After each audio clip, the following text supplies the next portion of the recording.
하나님 말씀은 고린도 후서 11장 2절과 3절을 제가 읽겠습니다. 내가 하나님의 열심으로 너희를 위하여 열심을 내노니 내가 너희를 정결한 한 처녀로 한 남편인 그리스도께 드리려고 중매했음이로다. 그러나 나는 그 뱀이 그 간계로 하와를 미혹한 것 같이 너희의 마음들이 그리스도를 향하는 하나됨과 정결함에서 떠나 부패할까 두려워하노라.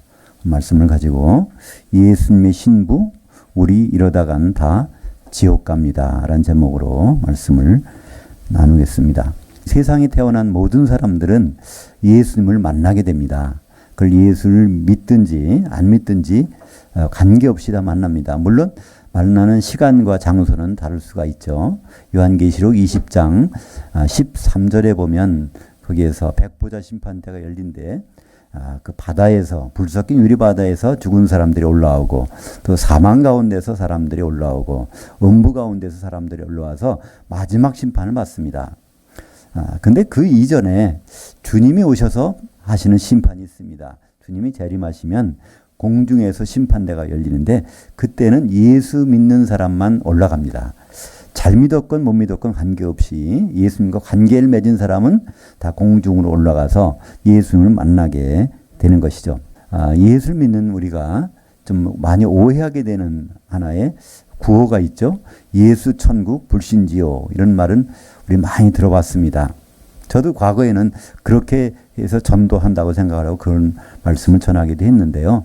사실 성경에는 예수 천국 불신족이라는 것은 성경과 맞지가 않습니다. 한마디로 예수 믿고 죽으면 천국 간다고 그러는데요. 성경에서 예수님이 말씀하시기를 천국은 이러하다고 말씀하시는데 마태복음 13장에 보면 이 천국의 비유가 7가지가 나옵니다. 거기 보면 여러 가지가 나오지만 씨 뿌리는 비유에서 나오잖아요. 알곡을 뿌려놓았는데 거기에 가라지가 같이 자라고 있답니다. 천국에서. 누가 뿌렸냐 했더니 마귀가 뿌려놨다고 그러는데요. 그걸 없애버릴까요? 아니라는 겁니다. 추수 때까지는 같이 자라게 놔두라는 것이죠. 추수 때라는 것은 예수님 오실 때인데 예수님 오실 때까지 천국은 그렇게 자라고 있는 그런 현상들이 일어나고 있는 것이 바로 천국이라는 것입니다. 그러니까 천국은 우리가 알곡으로 성장하는 기간이죠. 근데 거기에 가라지도 있고 나중에는 쭉정이도 생길 수 있다는 말입니다. 이런 것에서 바로 우리는 지내게 되는 것. 그러니까 천국이라는 원래 단어는 하늘들의 왕국이라서 바로 우리가 살고 있는 이 세상에서 존재하는 것이 바로 천국입니다. 하나님 나라죠. 누가복음 17장에 보면 바리새인들이 예수님께 물어보는 장면이 있습니다. 그 하나님 나라 천국이 언제 임합니까? 물어보니까 예수님은 이렇게 말씀하시죠. 천국은 여기 있다 저기 있다 하는 것이 아니라 이미 너희 가운데 있느니라. 바리새인들은 천국을 알지 못하지만 바리새인들도 천국 안에 그들이 있는데 그들이 못 보고 있다는 것입니다. 또 마태복음 12장 28절에 보면 예수님이 그런 말씀하시죠. 내가 성령을 힘입어서 이 사람에서 귀신 쫓은 것이면 이미 하나님 나라가 너희에게 임했느니라. 그때 예수님이 귀신 쫓아서 병을 고쳤을 때 바리새인들이 그랬거든요. 저 사람 바알세불 힘입어서 귀신의 왕을 힘입어서 귀신 쫓은 것이다. 그랬더니 예수님이 그 말씀을 받아가지고 그게 아니라는 겁니다. 내가 성령을 힘입어서 귀신 쫓아냈는데 이게 바로 하나님 나라가 이미 임했다는 것입니다. 그래서 우리는 죽어서 가는 것이 절대로 아니라 천국에서 우리가 할 일이 있습니다. 예수 믿으면 천국 간다. 죽어서 천국 간다고 하면 큰일 나는 이유가 있어요. 천국에서 할 일을 하나도 못하고 있다가 나중에 갑자기 그 일을 닥치면 우리는 어떻게 할 것입니까? 그래서 이 천국은 성경에서 말하는 천국, 세상에서 말하는 천국은 뭐 슬픔도 없고 아주 좋은 것만 있는 그런 죽어서 가는 것을 생각하는 건 세상 사람들이 얘기하는 천국이고요. 성경에서 말하는 천국은 바로 그렇지 않습니다. 우리가 신앙생활을 해야 되는 현장이 바로 천국이죠. 저희 딸애가 둘이 다 이중 국적자입니다. 미국에서 태어났기 때문에. 그래서 미국 시민권도 있고요. 또 여기 우리나라에는 이제 주민등록도 같이 있습니다.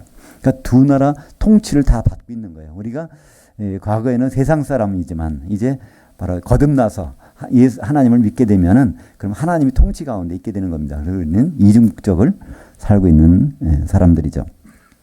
그래서 예수님을 우리는 결국은 만나게 되는데 그리스도 심판대에서 우리는 주님을 만나게 됩니다. 그렇기 때문에 우리 구원이라는 것은요. 바로 그 심판의 형벌에서 벗어나는 거예요. 나 예수 믿고 구원받았다 그러는데요. 사실은 구원은 나중에 이루어집니다. 심판받는데 이게 지옥으로 떨어져야 되는데 그렇지 않은 그것의 은혜가 임하는 거. 그것이 이제 구원이죠. 구원이라는 건 어떤 위기 상황에서 건짐을 받는 거죠. 그러니까 구원받는 증표를 미리 갖고 있다 뿐이지 구원은 바로 심판대에서 벌어지는 것이죠. 재판을 받고 어떤 형벌을 받게 되는데 그걸 다 면제받는 것. 그것이 사실은 구원이고 그것이 이제 은혜죠. 그래서 우리가 이 구원받는 것에 대해서는 어떻게 의견이 분분하죠. 어떤 사람들은 나 구원 받았는지 안 받았는지 또 구원 받아야 된다 그러지. 그러면 도대체 내가 구원 받은 건가 받아야 되는가 막 헷갈리는데요. 그것은 우리가 사람이 영과 혼이 같이 갖고 있다는 걸 생각하시면 됩니다. 우리는 어머니 뱃속에서 태어날 때부터 우리는 몸은 태어나지만 우리 영은 죽은 상태입니다. 아담이 범죄 때부터 죽어서 태어났죠.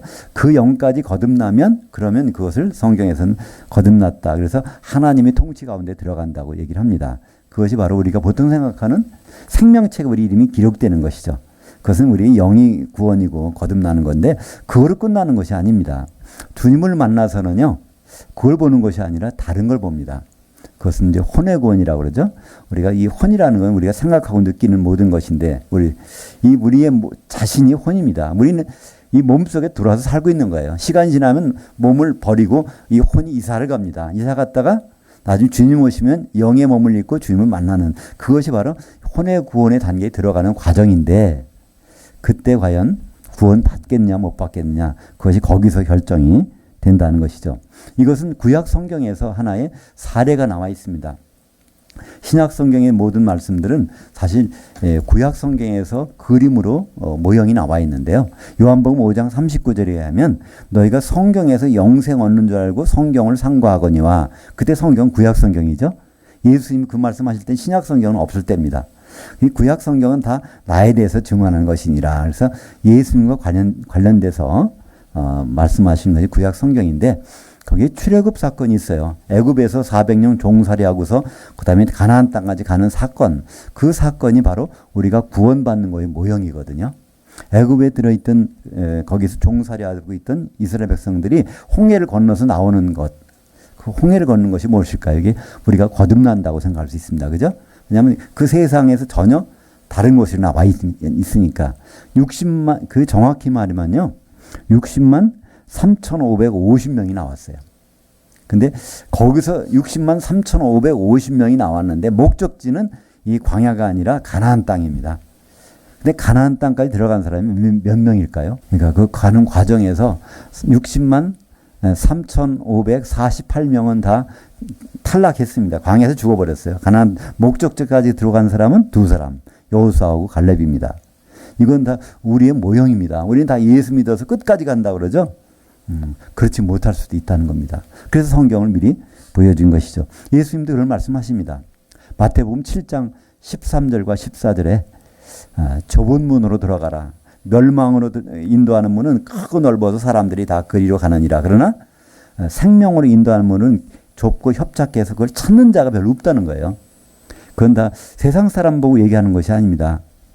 마태복음 7장은 산상수훈 중에 하나죠. 하나님 백성이라는 사람들이 천국에 들어온 사람들이 다 많이 있는데 그중에 다 넓은 데로 가고 있다는 거예요. 예수 믿는 사람들이 다 넓은 데로 가고 있는데 그건 잘못된 길이 있다는 겁니다. 제대로 들어오는 길은 많지 않다는 것이죠. 오늘 제목 보니까 예수님의 신부 우리가 이러다간 다 지옥 갑니다. 그래서 우리는 지옥하면 예수 안 믿는 사람이 간다고 그러는데요. 지옥은 예수 믿는 사람들 중에서 가게 됩니다. 그러니까 이 광야에서 죽는 사람들은 누굴까요? 애굽 사람들은 안 죽어요. 광야에 안 나왔으니까 아예. 그죠? 애굽 사람들은 아예 애굽에 살다 죽는 거예요. 그러나 이스라엘 백성들은 홍해를 건너서 광야에 나왔는데 거기에서 60만 명 중에서 2명이 만 남고서 죽어버리거든요. 이 사람들이 가는 그 모형이 바로 이 지옥이라는 것입니다. 그래서 지옥이라는 것은요, 영원히 가는 것이 아닙니다. 지옥은 1000년 동안 지내는 곳이 성경에서는 지옥이라고 그러죠. 우리말 번역은 영원한 불이라고 되어 있는데요. 성경 원문에 보면 영원이라는 단어는 한 시대라는 단어입니다. 아이오니오스라고 하는 한 시대. 지금은 이 시대가 끝나고 예수님 오시면 1000년 동안 천년왕국 시대가 벌쳐지는데 천년왕국 시대 동안에 거기에 지옥에 들어가 있는 것. 그것이 바로 예수 믿는 사람들이 혼의 구원에 실패하면 거기에 들어가는 것이죠. 이것은 예수님이 직접 말씀하신 데가 있어요. 이 혼의 구원이 어떤 것이라는 것. 혼의 구원을 못 받은 사람들이 들어가는 곳에 대해서는 마태복음 10장 28절에 나옵니다. 제가 한번 읽겠습니다. 몸은 죽여도 혼은 능히 죽이지 못하는 자들을 두려워하지 말고 오직 몸과 혼을 능히 지옥에 멸하실 수 있는 자를 두려워하라. 이거 지금 제자들에게 하신 말씀이에요. 제자들에게 지옥 갈 수가 있다는 거예요. 근데 마귀나 귀신 두려워하지 말라는 겁니다. 그러니까 몸은 죽여도 혼은 어쩌지 못하는 것. 우리 귀신이나 마귀는요, 우리의 몸은 공격할 수 있어요. 그러나 우리의 혼은 마음대로 못합니다. 우리 혼은 보존되어 있다가 우리는 주님을 만나야 되잖아요. 그래서 육신은 버려지더라도. 근데 몸과 혼을 지옥에 던지는 분이 있다는 거예요. 근데 먼저의 몸은 뭘까요? 우리가 이 세상에 살고 있는 이런 몸입니다. 근데 우리가 지옥에 던져지는 몸이야 이런 몸이 아니에요. 왜 그렇죠? 주님이 오시면 우리는 이런 몸은 벗고 새로운 몸을 영의 몸을 입고 공중까지는 올라갑니다. 거기서 혼인자지에 들어가는 사람이 있는가 하면 거기서 몸과 영의 몸과 혼이 지옥에 던져지는 일이 있다는 것입니다.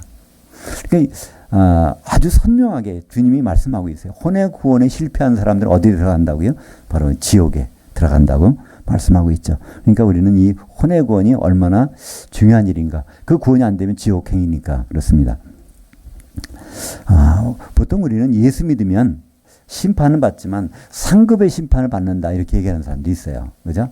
우리는 예수 어떤 면류관을 받을 것인가. 근데요, 심판은요 꼭 상만 받는 것이 아니라 벌도 같이 받습니다. 그죠? 둘 중에 갈라지는 거예요. 상벌이 갈라지는 것. 그것이 바로 고린도후서 5장 10절에 있습니다. 제가 읽겠습니다. 이는 우리가 다 반드시 그리스도 심판대 앞에 나타나게 되어 각각 선악간에 그 몸을 통하여 행한 것을 따라 받으려 함이라. 이때 받는 것은 상벌입니다. 상도 받을 수 있고 벌도 받을 수 있습니다. 여기 우리가 다 이렇게 돼 있어요. 예수 믿는 사람, 고린도 후서는요, 고린도 교회 성도들에게 보낸 편지입니다. 우리가 다 반드시 그리스도의 심판대 앞에 쓴다는 거예요. 거기서 심판을 받는데 선악간에, 그러니까 선한 일도 있고 악한 일도 있고 그걸 구분해서 선한 일 행한 사람들은 상을 받겠지만 악한 일 행한 사람들은 벌을 받는다는 것입니다. 그렇다면 이 선악이 무엇일까요? 교회 와서 봉사 잘하고 기도 많이 하고 이것이 선일까요? 하나님의 선의 기준은 좀 다릅니다. 우리가 생각하는 선과 하나님의 선은 많이 다르죠. 하나님의 선에 대해서는 창세기 2장 18절에 정말 무엇이 선인지를 설명하고 있습니다. 사실 하나님의 선이라는 것은 그분이 보시기에 좋은 것입니다. 창세기 1장에 보면요, 보시기에 좋았다는 말씀이 몇 번 나오죠? 7번 나오죠? 보시기에 좋지 않다는 말이 한 번 나와요. 그것이 이제 창세기 2장 18절에 가면 아담이 혼자 있는 것이 참 보기 안 좋다는 겁니다.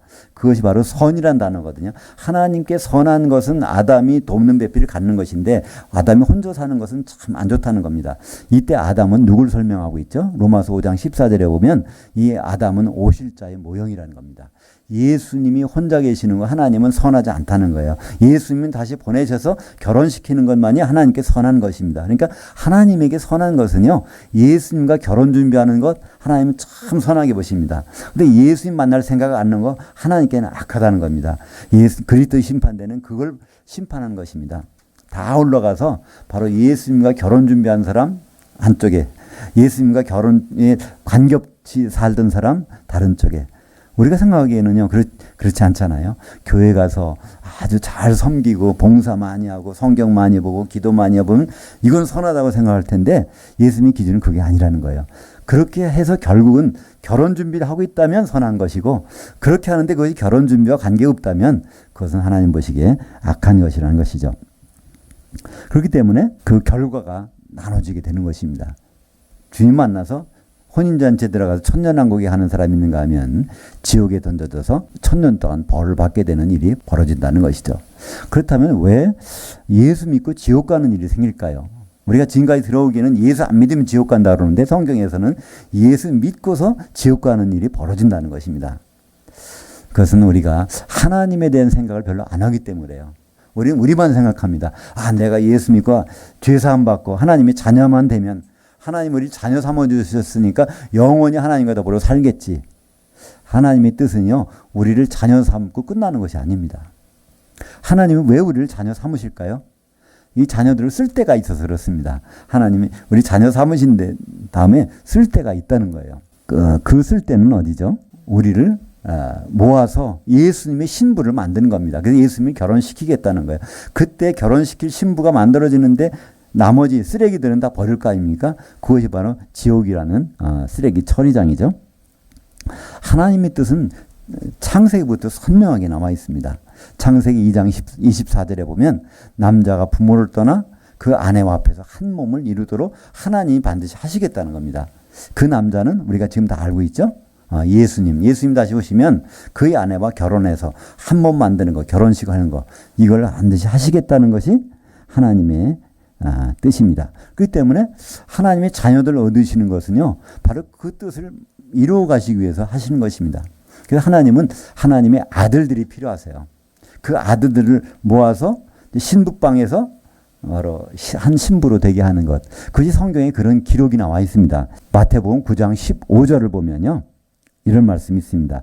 예수께서 그들에게 이르시되 신부실 아들들이 신랑과 함께 있을 동안에는 슬퍼할 수 있느냐?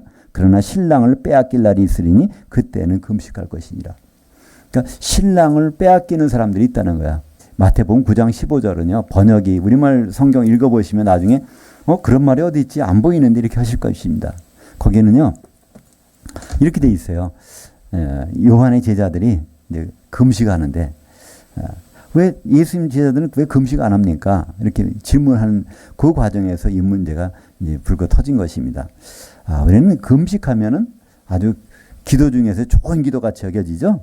근데 성경에서는요, 계명으로 금식하라는 말이 없어요. 아예. 그렇다면 왜 금식을 했을까요? 금식이라는 것은 사실 우리의 식욕을 끊는 것입니다. 우리가 갖고 있는 많은 욕망이 있어요. 그죠? 식욕도 있고 명예욕도 있고 성욕도 있고 다 있는데 그 중에서 없으면 안 되는 거, 가장 근본적인 것이 식욕이죠. 다른 것, 명예욕, 뭐 성욕, 다른 것들은요, 없어도 지낼만 해요. 근데 음식물을 안 먹는 것만큼 고통스러운 건 없습니다. 레위기 23장 27절에 보면 대속죄일날 하는 일이 있습니다. 대속죄일날 하나님이 심판 앞에 우리가 해야 되는, 그때는 몸을 괴롭게 하라는 거예요. 아주 어떤 방법, 몸을 아주 괴롭게. 하나님이 심판해서 그런 일이 나타난다는 것입니다. 그 몸을 괴롭게 하라는 그 계명을 유대인들은 뭘 지켰냐면 금식을 했습니다. 그래서 1년에 한 번 대속죄일 날 그들은 금식을 했어요. 이제 금식은 몸을 괴롭게 하는 하나의 방법이죠. 그걸 왜 그들이 했을까요? 모든 절기는 예수님의 그림자입니다. 예수님이 오셔서 그리스도 심판대표로 설쳐질 때 그때 대속죄일 날 아주 고통당하는 일이 벌어지는 것을 미리 경험해 두라는 것입니다. 그러니까 그 고통에 안 들어가도록 준비를 하라는 뜻이죠. 그것이 바로 금식입니다. 근데 유대인들은 그거를 다른 방법으로 사용했어요. 그래서 예수님이 설명하는 겁니다.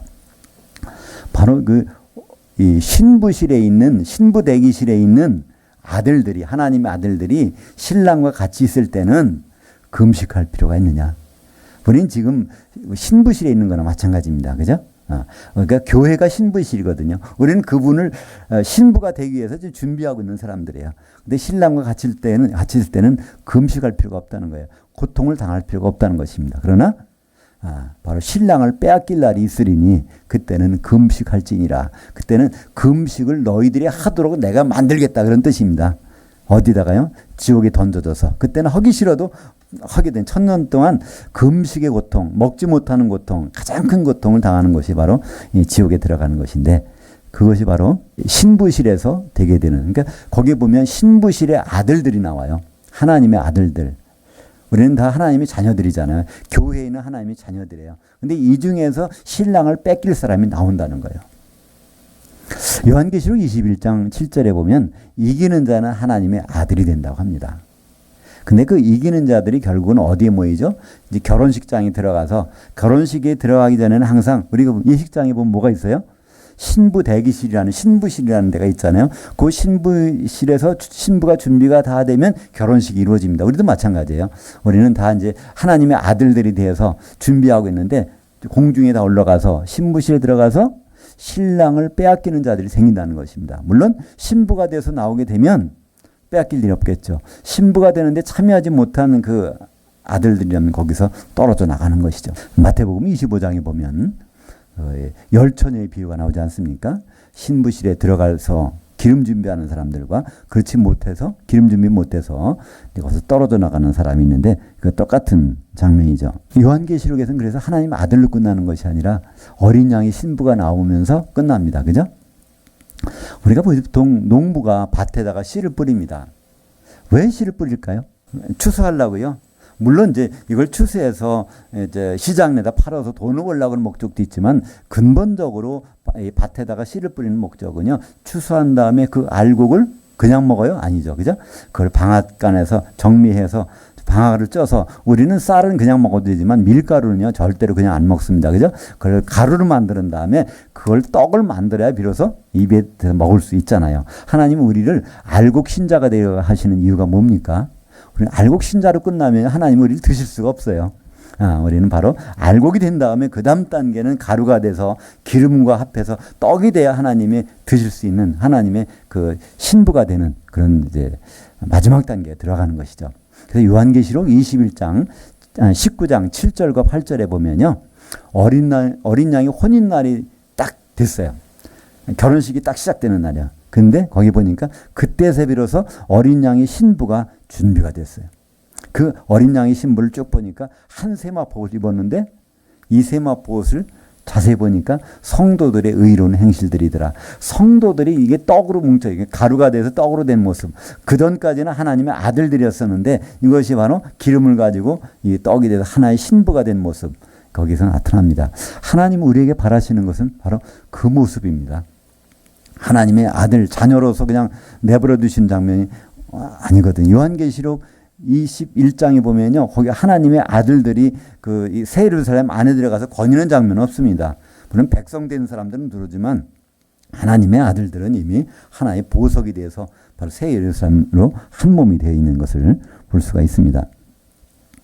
그래서 어떤 사람들은 그러니까 우리는 교회가 완성된 교회가 바로 하나의 신부가 되는 것인데 어떤 사람들은 이렇게 생각합니다. 바로 이 교회라는 것은 특별한 신앙 고백만 하면 교회라고 얘기합니다. 주는 그리스도시요 살아계신 하나님의 아들입니다. 이런 신앙 고백을 하는 사람이 교회라는 거예요.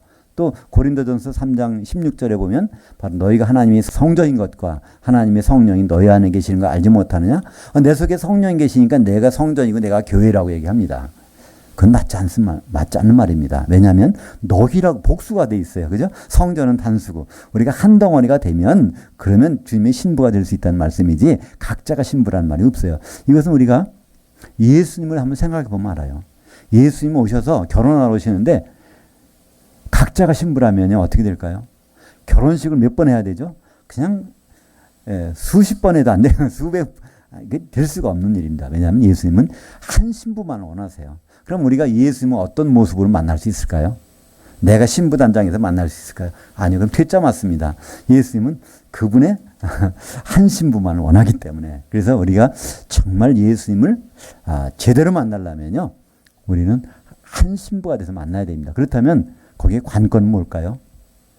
지금 우리가 누구와 더불어서 그분의 몸을 이루어가고 있는가? 내가 하나님 앞에 서 있는 것보다 더 중요한 것이 있어요.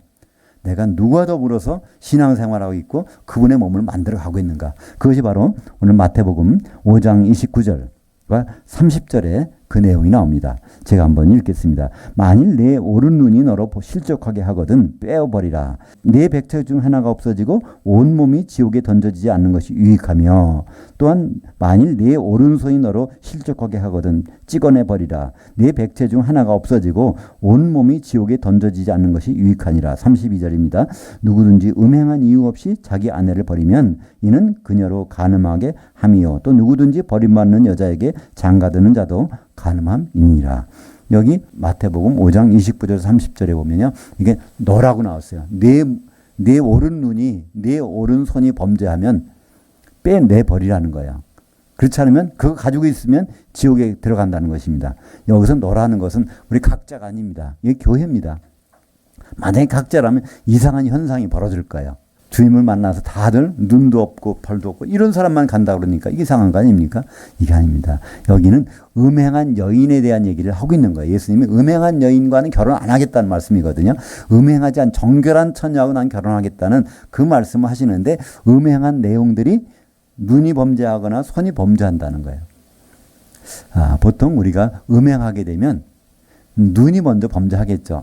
너무 좋아 보이는 거죠. 그 다음에 손이라는 건 행동으로 옮기는 겁니다. 그죠? 이 몸을 이루고 있는 지체 중에 누가 그런 지체가 있다고 하면 어디에 던져진다고요? 지옥에 던져진다는 겁니다. 그러니까 나만 거룩하게 해서 성화됐다고 이거 되는 것이 아니라 내와 몸을 같이 하고 있는 그 눈의 역할을 하는 사람, 손의 역할을 하는 사람이 누군지를 분명히 알아야 됩니다. 그것이 우리가 끝까지 우리가 주의해야 될 일이죠. 그것을 방해하는 세력이 있기 때문에 그렇습니다. 바울은 오늘 자기를 소개합니다. 자기는 중매쟁이라는 거예요. 사도는 중매쟁이라는 것입니다. 누구를? 우리 성도들을 예수님과 중매시켜서 한 중매쟁이라고 오늘 고린도후서 11장 2절에 소개하고 있는데요. 근데 그게 자기 중매쟁이가 지금 근심하고 있던 일이 있습니다. 그것이 바로 고린도후서 11장 3절 제가 한번 다시 읽겠습니다. 그 뱀이 그 간계로 하와를 미혹한 것 같이 너희 마음들이 그리스도를 향하는 하나됨과 정결함에서 떠나 부패할까 두려워하노라.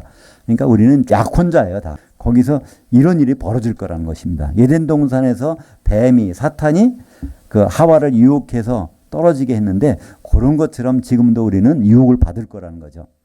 그 유혹을 받는 두 가지가 나옵니다. 하나는 하나됨, 하나는 정결함.